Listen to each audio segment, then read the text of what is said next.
வணக்கம்ப்பா. தோல் வியாதி ரத்தம் சுத்தம் இல்லாட்டி தான்ப்பா வருது. ரத்தத்தில் ஏதாவது கழிவுகள் தாங்கியிருந்து செஞ்சுருந்தா நம்மளுக்கு அந்த தோல் வியாதி வருது. அப்போ ரத்தத்தை நம்ம அடிக்கடி சுத்தம் பண்ணணும். அடிக்கடி சுத்தம் பண்ணணும்னா எப்படி?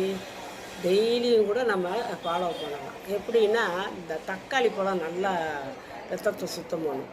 தக்காளி பழம் ஒரு 2 பழத்தை எடுத்து நல்லா நறுக்கி அதில் இஞ்சி, பூண்டு, சின்ன வெங்காயம், சீரகம், மிளகு எல்லாத்தையும் நசுக்கி போட்டு நல்லா குக்கரில் கூட வைங்க. வச்சு நல்லா கொதிக்க விட்டு அதில் மஞ்சத்தூள் போடணும். மஞ்சளும் ரத்தத்தை சுத்தம் பண்ணக்கூடிய ஒரு இது. ஆனால் மஞ்சத்தூளையும் போட்டு, அது வீட்டில் அரைச்ச மஞ்சத்தூளாக இருக்கணும். கடையில் வாங்கின மஞ்சத்தூள் நான் சொல்ல மாட்டேன்.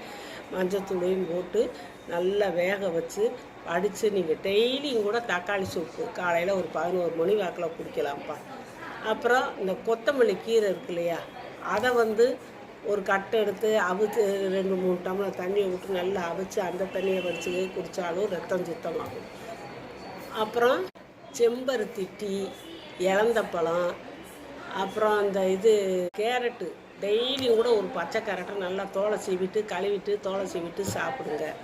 அப்புறம் இஞ்சி டீ குடிக்கலாம். இஞ்சி டீயும் குடிக்கலாம். கூட இஞ்சி டீ போட்டுக்கலாம். காலையில் குடித்தா ரொம்ப நல்லது இஞ்சி டீ.